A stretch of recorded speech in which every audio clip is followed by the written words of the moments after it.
Hey, ducks! What do you call a cat that swallows a duck? A duck-filled fatty puss.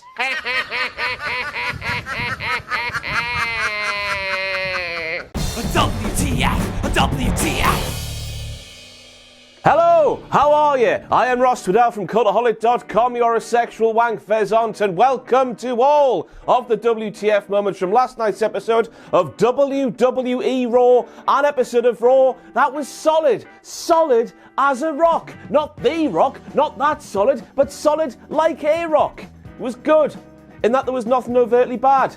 So good. But the highlight of the night has to be the pair of new tunes, spelled C-H-O-O-N-S, because they were massive. Big baldy bastard Baron Corbin has a remix on his theme. That was good. The OC have a banging new theme. And welcome to Top of the Pops with me, Ross Twiddell. Let's just start the moments then. So we kick things off with WWE learning from their mistakes from last week and making it really pissing obvious that the Fiend was the thing behind that production-based tomfoolery.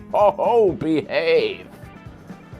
Last week we had everything flipped reversed right upside down, which had you thinking, initially, well, that's just Kevin Dunn for you. That was before you realised the Firefly Funhouse theme, easy for me to say, was playing in the background, and you thought, oh, Bray must have done that then. But on this week's show, it was much better. It was almost as if Bray Wyatt had grabbed the head of Kevin Dunn and stuck those front lashes of Kevin into the film roll, the real thing that the intro was playing from. So distorted. We learned last night that the Fiend can properly, fully take over WWE programming wherever he wants, and that is a joyous thing to behold. And also, while we're here, look at WWE actually fully getting behind a superstar the fans want them to get behind.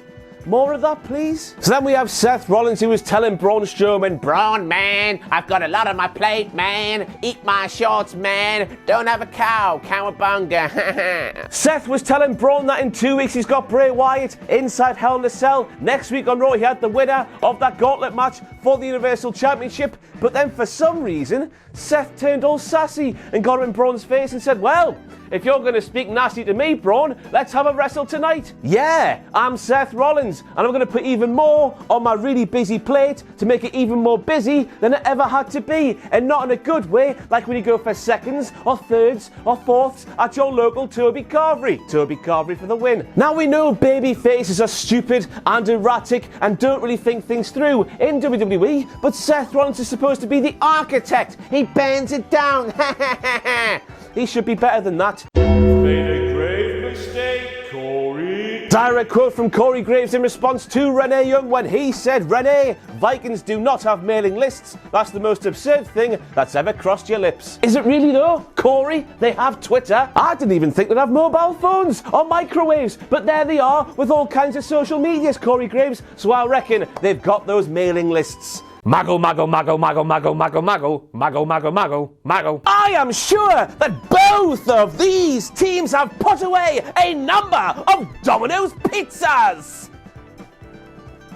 What? Now I know that Michael had just promoted Domino's pizzas, but for him to say that is the most strenuous link since the last time I tried to strenuously link two things together, because we all know I clutch at way too many straws, boys and girls. But in the process, was Michael Cole fat-shaming a man like Carl Anderson, who has more abs than Maggle does catchphrases that people actually like? You're a weird man, Maggle. EC3 Wrestling, you know what to do.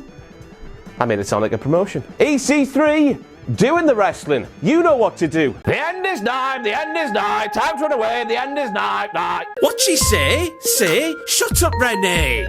What she say? Say, shut up, Renee. Renee Young with all kinds of huge scopes when she claims that Rusev is 100% not Maria's baby daddy. And that's despite the fact we watched last week's Raw when Maria said, "Whoa, here's me baby daddy." Rusev appeared, mustache was glistening, Maria smiled. Rusev, crucially, didn't say, "No, it's not me baby." So one question, Renee, how the hell do you know? I mean, your name, Renee, is Renee. It's not Jeremy or Jerry or Mauri. Is that how you say it? Mauri Pavlovich? I don't know. I mean, I personally hope it's not Rusev for the sake of his mustache and his marriage to Lana. But Renee, you proved there beyond a shadow of a doubt, young lady, you're a hack.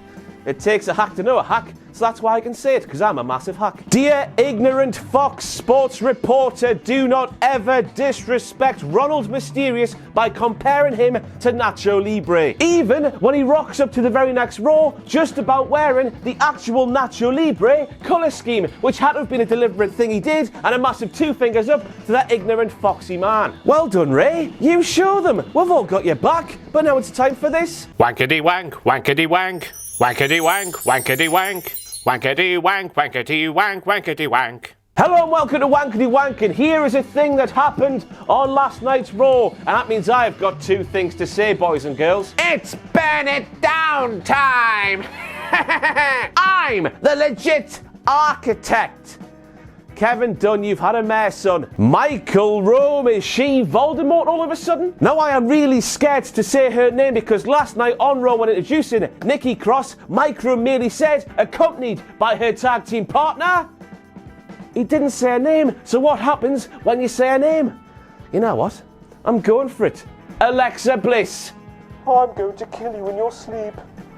Now just imagine I am Nikki Cross's fardar. That's Scottish for dad. Nikki's friends come round wanting to play, but I'm going to have to tell them, boys and girls, Nikki can't play right now because her ankle's broken in several places. How the hell can she do that with her ankles and still walk away? That's insanity. That was awful, that.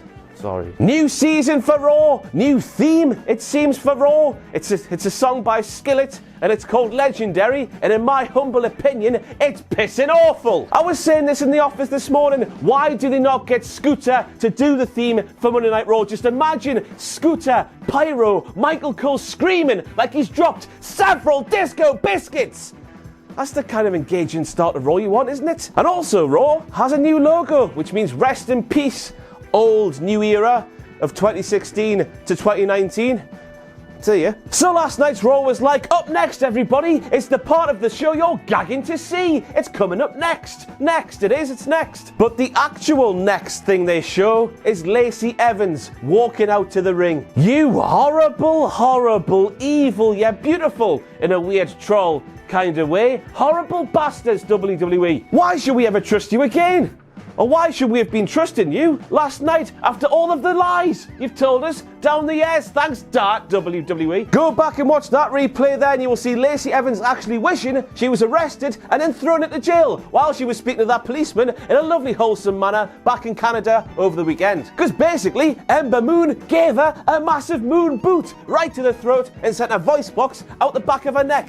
And it was gnarly. Made a grave mistake, Corey. So Michael Cole asked Corey Graves, but Corey, what is it that impresses you most about Lacey Evans? Corey replies to Michael Cole, it's the fact that she does not make the same mistake twice. And I would like you at home at this very moment to insert the most obvious joke that's ever been made in the history of any jokes. It's the one related to Bailey and Becky Lynch shouting at Lacey Evans and stuff like that. Excuse me, Natalia, Sarah Schreiber says. What else does she say? Lacey Evans just used your signature sharpshooter. Natalia, as we all know, apart from Sarah Schreiber apparently, is the girl who sat in class copying her uncle's homework that her uncle did a couple of decades before. It's a wonder the school hasn't updated their curriculum. Anyway, Sarah, it's not hers now, it never was hers, and it never will be. Oh.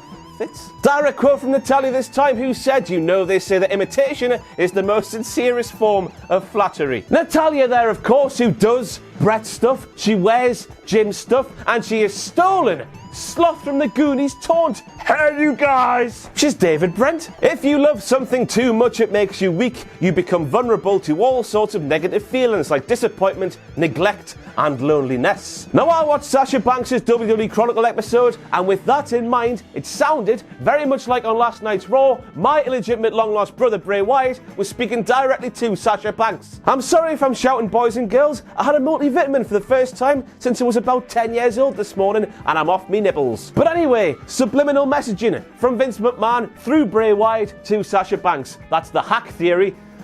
That should be a new show on this channel. But Vince, you dirty dog, all the same. And also, did Bray Wyatt actually say au revoir, baby? I watched it back a few times, it sounded like he did.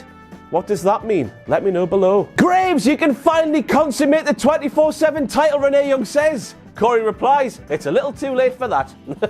Now, these are unconfirmed reports, boys and girls, but it would appear that Corey Graves and WWE superstar Carmella, a pair of grown adults who are in a relationship with one another, have had sexual intercourse. Mojo Rawley on Raw. They really were dusting off the old skeletons last night, weren't they? You know what to do once again, because now the end is actually... it's too late. The end is nigh, the end is nigh, time to run away, the end is nigh. We're live, pal. Okay. You know what? I take back everything I ever said about not making the winner of the King of the Ring tournament an actual king, because the theme, the cape, the crown, the dark and disturbing scepter, as a man who used to dabble in that field back in the day. Everything there looks amazing, doesn't it? So well on big baldy bastard Baron Corbin and the people who did that for him. But WWE making that king thing work for the first time since it wasn't King Booker.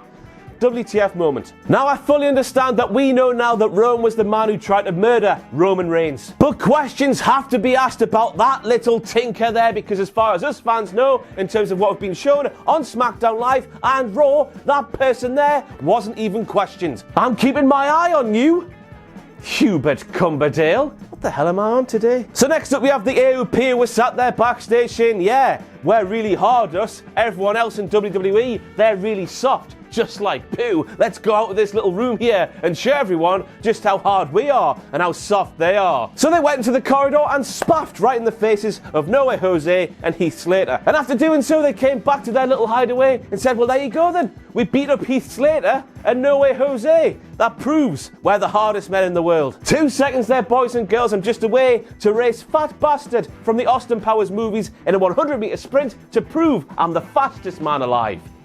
You don't impress me much, AOP.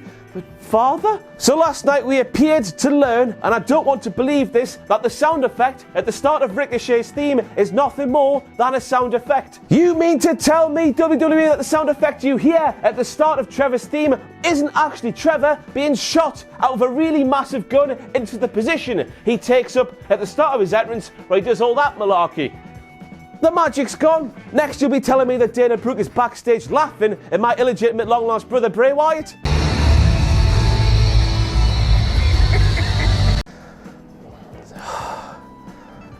I'm really happy the camera phones and colleagues who just want to ruin the magic were not around in the 90s when The Undertaker was doing proper Undertaker things. And I know that things like that exist there, but that was a family photo shoot organised by Bray Wyatt himself. He was never going to be big and scary around his own family. In a kayfabe sense, everybody backstage in WWE has to be crapping themselves at the thought of the Fiend attacking them out of nowhere. They're not supposed to be laughing at him.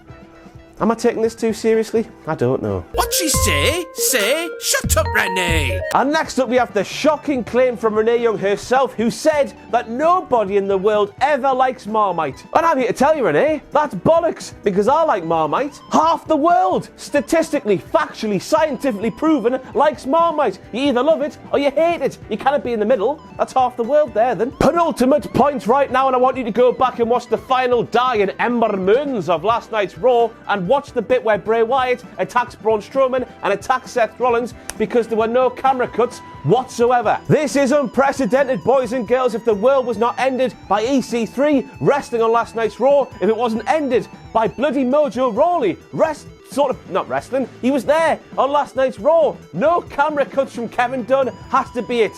Did he die? He might have died. Rest in peace, Kevin. But we have to end this video of all the WTF moments from last night's Raw with a man called Seth Rollins, who has this... oh, God, I can't believe it. This year, he has defeated big, scary Brock Lesnar twice. He defeated, clean as a whistle, Braun Strowman on last Sunday, at Clash of Champions. He needs to burn it down. Takes on all comers. He's scared of nothing. Unless it's Bray Wyatt.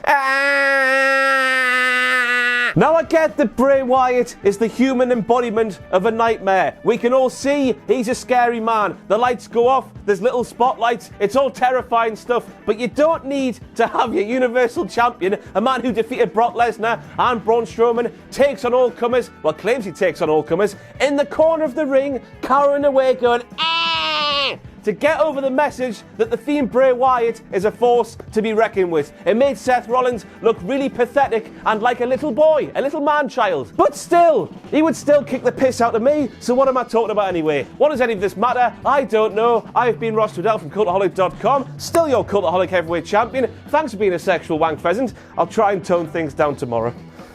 Thanks for watching. Let us know what you think in the comments below. You can follow us on Twitter @Cultaholic. You can find us on Facebook at facebook.com/Cultaholic. And if you enjoy what we do here at Cultaholic, you can play us from our Patreon page, patreon.com/Cultaholic. Hit subscribe and join us.